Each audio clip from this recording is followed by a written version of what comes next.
So people did not like the Italian influence on the church, nor did they like the way that it was making large amounts of money. Another challenge came when the rising merchant class challenged the church's stand on usury. Usury is the policy of charging interest on loans. For us living in the 21st century, this is not an unusual thing. But in medieval Europe, the church regarded charging interest on a loan as a sin. Anyway, the merchants needed loans so that they could purchase larger inventory and meet the growing demand for the exotic goods coming from the East. The merchants were frustrated that the Catholic Church could be rich, but they could not be. Yet another complaint that some people had about the Catholic Church was the sale of indulgences, which many people thought was corrupt and immoral. Basically, an indulgence was a pardon from punishment from your sins. It was started by Pope Leo X and was designed to raise money to build St. Peter's Basilica.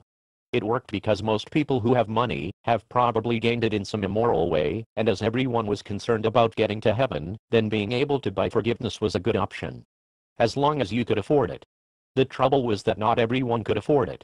An early church reformer, Tetzel, said of indulgences, as soon as a coin in the coffer rings, the soul from purgatory springs. As you might guess, he was very skeptical about the effectiveness of indulgences in actually saving people's souls. The practice of awarding indulgences became one of the key issues of dispute during the Reformation. I mean, you're telling people that you can erase their sins. This practice continues after the Crusades for the next 500 years. And by the time we get to the Renaissance, there's this monk, Johann Tetzel, running around Germany selling indulgences. Tetzel was probably the most famous of the indulgence merchants, the indulgence salesmen of his day. He had a very direct and somewhat, from our standards, somewhat crass approach. He would go into a town and preach a series of sermons in which he would try to convince the townspeople that they desperately needed the kind of relief that this indulgence would give them, and convince them of their need, create a market, and then proceed to sell it to them. Now remember, the indulgence was originally granted for service to the Pope in the Crusades. Now, Tetzel is selling them for a price, saying, if you pay the church enough money, your sins will be forgiven, you'll have a free ticket to heaven. The little jingle that is associated with him as a sales technique was, as soon as the coin in the coffer rings, the soul from purgatory springs. The growing corruption brought many early attempts at church reform. But despite attempts at church reform and General Council's call to impose reforms, discord continued to grow in the church. So by the 1500s, the papacy has become completely corrupt. The Crusades had shown the brutality that the church was willing to unleash on other people. And so over that 1,000-year period, from the time when Rome fell to the High Renaissance, the church had become completely corrupt and abusive. So in addition to criticisms about the Italian control of the church, its growing wealth, the corruption over the sale of indulgences, and its limits on loans from merchants, there was a more fundamental problem with the church that had grown out of the aftermath of the Black Death.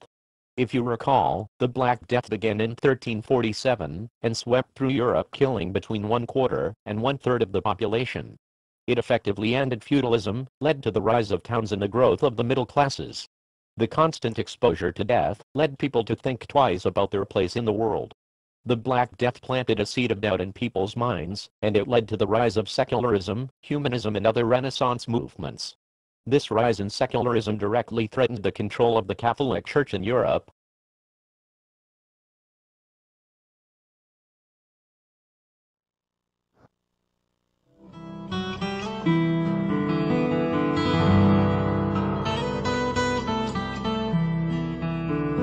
Martin Luther was an Augustinian monk and priest who was a very solid theologian in his day.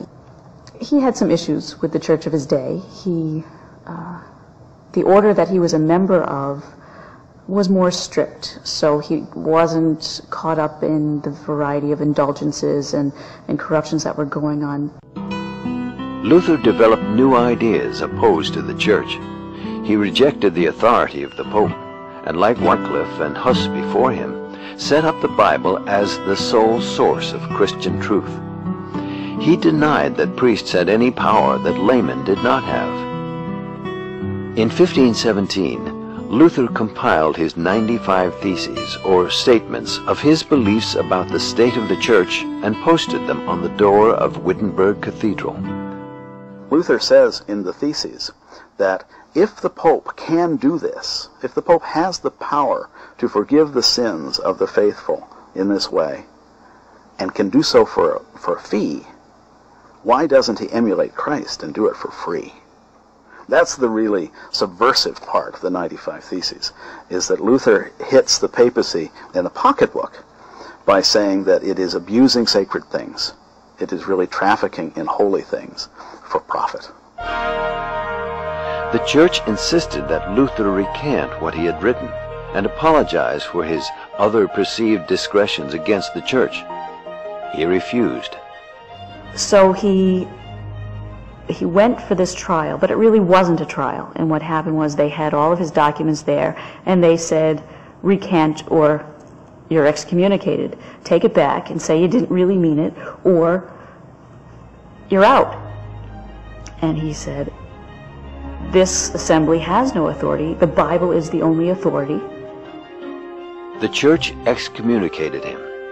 With the help of a friend, Luther hid out at the castle of Wartburg. In the meantime, Luther's ideas are being disseminated throughout Europe. With the printing press, it was now as easy to make 1,000 copies of something as it was to make one. It made spreading the news much more rapid. It's thought that the period of time between the first printing of the 95 Theses and their reaching the farthest parts of Europe, Spain, for example, was only about 6 weeks, which in the terms of the time was lightning speed. And suddenly, someone really obscure like Luther, who was a junior professor in a university that was still only 10 years old and had really not been heard of by most of Europe, suddenly he could be known by everyone. He becomes, in a way, Europe's first media star. The language Luther used in his 95 Theses was Latin, which could be read by educated people in all European countries. The printing press delivered the message rapidly, with no time needed for translation. And the issues that Luther raises are one of the things that really makes the printing press a propaganda tool for the first time. Not just a source of devotional books and Bibles, but really a force to change the world. Some of his followers had taken the Reformation movement farther than he had wanted it to go. His religious ideas were having an influence on politics and society as well, and in some cases people were rebelling against their rulers. He delivered a series of powerful sermons criticizing the use of violence. He said that revolts would only lead to destruction and the killing of innocent people. His efforts, however, did not have much success.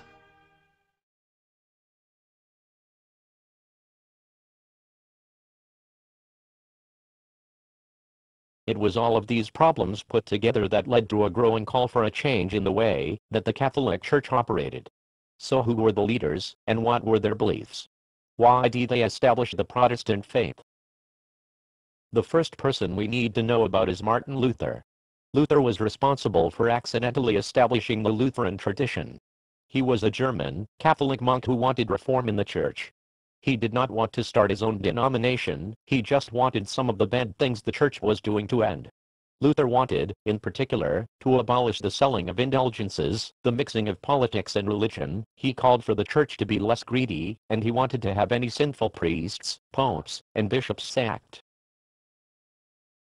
Martin Luther was a firm believer that a soul could only be saved by faith alone. He reckoned that if a person was good, then that person would not need a priest or the church to be saved from hell. Luther taught his followers that if they lived a good life, they would be rewarded with their place in heaven. For him, faith in God was all that mattered. Naturally, the church did not take very well to one of their own monks telling people that they did not need to be part of the church.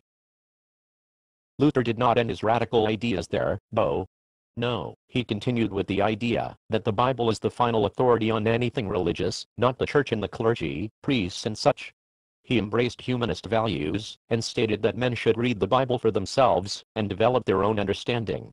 This again was not a popular idea with the church authorities. He also stated that all humans were equal before God. This was a very dangerous concept as it implied that no pope, cardinal, bishop, or priest could be superior to man. By stating that all men, regardless of their position in society, were equal before God, he was undermining the need to have priests at all. This also made it harder for the church to reward the rich by selling indulgences to save their souls. One of the most important Renaissance figures to see his ideas spread by mass-produced books was a German priest and professor named Martin Luther. Luther was the leader of the Reformation, a religious movement that led to the birth of Protestantism. In the early 1500s, Luther had become increasingly concerned about what he believed were corrupt practices in the Catholic Church, practices that he thought went against biblical teaching. In 1517, he posted his thoughts, called the 95 Theses, to the door of a church here in the town of Wittenberg, Germany, for all to read. In this document, Luther particularly questioned the church's practice of selling indulgences. These were special pardons for the church's punishments for committing sins that sometimes were granted for a cash payment. Luther also made known his belief that popes and church councils could, and often did, make mistakes in religious matters. Luther asked for reform, but he was excommunicated or banned from the Catholic Church instead. In this great cathedral in the city of Worms, Germany, Luther was brought before a group of clergymen and nobles. He was ordered to withdraw his proposals for reform. Luther refused to do so, and ended up going his own way. Many people believed that Luther had been correct, and they began to follow his teachings. Soon the first Protestant denominations of Christianity, such as Lutheranism and Calvinism, began to form. The Protestants refused to accept the Pope as their leader. They discarded many Catholic beliefs, focused on biblical teachings, and on the development of a more personal relationship with God. The Protestant movement was subjected to brutal repression in certain nations throughout the later part of the Renaissance. It led to immigration and was a major factor in several wars. Luther eventually wrote all of his ideas into a list of 95 main points. These were called the 95 Theses. These were a list of all his objections to the church and all its corruption. He didn't just criticize the church, he also suggested some ways to improve things and reform the church from within. He took his 95 Theses and nailed them to the door of the cathedral in Wittenberg, Germany. It was also copied and distributed widely thanks to the newly invented printing press.